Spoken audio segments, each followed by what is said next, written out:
Je donne la parole au représentant de la République démocratique du Congo.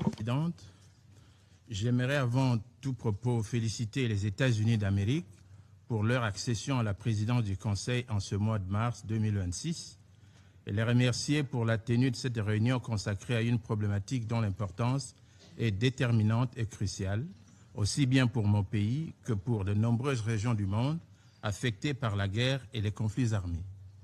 À cet égard, la République démocratique du Congo salue les initiatives visant à renforcer la mobilisation internationale en faveur du bien-être et du futur des enfants à l'ère du numérique et réaffirme son attachement à toute dynamique multilatérale permettant de protéger l'enfant et de garantir son droit fondamental à l'éducation. Mon pays vous rend de ce fait un hommage appuyé, très distinguée Première Dame des États-Unis d'Amérique, pour votre engagement en faveur de l'intégrité et de la dignité des enfants dans le monde.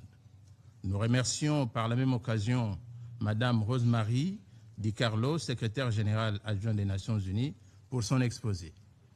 Madame la Présidente, garantir un accès effectif à l'éducation et aux technologies numériques pour les enfants en situation de conflit constitue pour la République démocratique du Congo une réalité essentielle. Depuis plus de 3 décennies, notre pays connaît des cycles récurrents de violence et de conflits armés, particulièrement dans sa partie orientale. Cette situation prive depuis 30 ans des millions d'enfants de la jouissance d'un droit pourtant fondamental, celui d'accéder à une éducation sûre, inclusive et de qualité. À titre d'exemple, rien que dans la province du Sud Kivu, où opère impunément depuis le début de l'année 2025 le mouvement M23 et les forces de défense rwandaises RDF, en violation de nos lois nationales, de la Charte des Nations Unies, des principes élémentaires du droit international et du droit international humanitaire, l'impact du conflit sur l'éducation est alarmant. D'abord, la gratuité de l'enseignement est mise en mal, les troupes rwandaises et les rebelles du M23 ayant décidé d'imposer des frais de scolarité dans les écoles privées et publiques des territoires sous leur contrôle. Ensuite, les statistiques renseignent que sur 8 419 écoles, 1 768 écoles, dont 71 écoles maternelles, 1 022 écoles primaires et 675 écoles secondaires ne sont aujourd'hui plus fonctionnelles. Parmi elles, 167 écoles abritant 72 214 élèves, dont 36 068 filles, sont au moment où nous nous réunissons ici, occupées par les groupes armés. Madame la Présidente, en règle générale, la République démocratique du Congo a fait de l'éducation un pilier central de sa politique de résilience et de développement. Fort de son capital humain essentiellement jeune, l'éducation constitue pour mon pays non seulement un droit fondamental, mais également un pilier majeur de sa stabilité. La politique de la gratuité de l'enseignement décrétée par le président de la République, son Excellence Félix-Antoine Tshisekedi Tshilombo, depuis son avènement à la magistrature suprême en 2019, répond de cette vision d'améliorer l'accès à l'éducation et aux nouvelles technologies.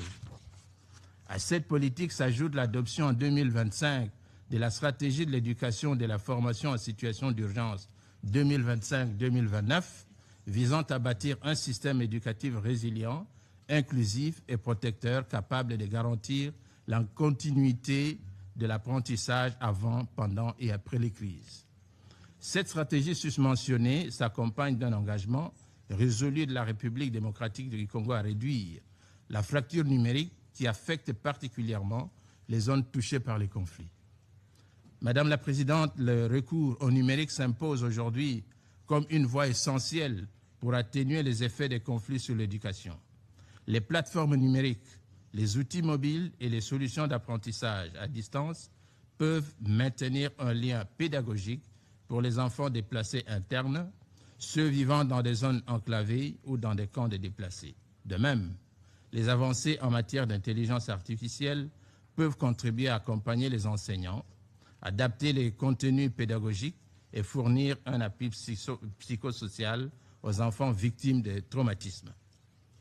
Madame la Présidente, la République démocratique du Congo est convaincue que le respect et la protection des droits de l'homme, notamment du droit des enfants, du droit international humanitaire doivent demeurer au cœur de toutes les stratégies que nous pourrions mettre en œuvre afin d'assurer la paix et la sécurité dans le monde. Nous devons, pour ce faire, œuvrer collectivement afin que ces dimensions souvent dissoutes dans l'approche, l'analyse et l'évaluation des conflits soient davantage considérées. C'est pourquoi la République démocratique du Congo appelle à un appui international renforcé pour le développement d'infrastructures numériques dans les zones fragiles et post-conflit, à des partenariats responsables avec le secteur privé fondés sur la transparence et la redevabilité. Madame la Présidente, terre des grands enjeux, notamment au regard de ces dotations en minerais critiques indispensables à la révolution numérique mondiale, la République démocratique du Congo estime que la technologie ne doit jamais être un facteur d'exclusion pour ses enfants. Elle doit au contraire devenir un instrument de résilience, de réparation et d'égalité de chances. Pour conclure, la République démocratique du Congo tient à affirmer sa détermination à œuvrer avec l'ensemble de ses partenaires, y compris la plateforme Construire ensemble l'avenir, portée par la distinguée Première Dame Melania Trump, pour protéger ses enfants, réformer son système éducatif, intégrer positivement les outils numériques, malgré les défis sécuritaires et garantir qu'aucun enfant, même en situation de conflit, ne soit discriminé, mais qu'il puisse continuer à bénéficier de son droit à l'éducation, au développement et à la réalisation de son rêve légitime pour un avenir meilleur à l'ère du numérique. Je vous remercie. Je remercie le représentant de la République démocratique du Congo de sa déclaration. Bonjour à tous, bandeko. Oyo nyonso bazali na posa ya faire passer ba message na bango. Ba publicité na bango to pe ba promotion ya ba produit na bango. Adresse moko na Tosha TV. Bokoki ko contacter biso pour na publicité na bino nyonso. Na numéro na biso sur WhatsApp. To pe bokoki ko komela biso na adresse mail na biso. Bobanga te bandeko.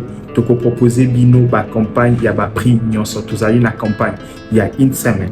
Tozali na campagne il y a un mois. Tozali pe na campagne ya jour moko. Tokoki ko poster au jour moko na ba canal na biso nyonso. Kobanga lisusu tozali na business na yo kobanga te koloba te que ezali mukie moyen na sala promotion ezali te to pe nazali na mbongo ebele te moyen ko sala promotion ezali te. Non, avec Tosha TV to faciliter bino tellement tâche que contacter biso na numéro na biso pour na produit na nyonso tokoki pe sa yo plan ya marketing ya kitoko na promotion ya kitoko kozelisa lisusu te sala publicité na ona Tosha TV.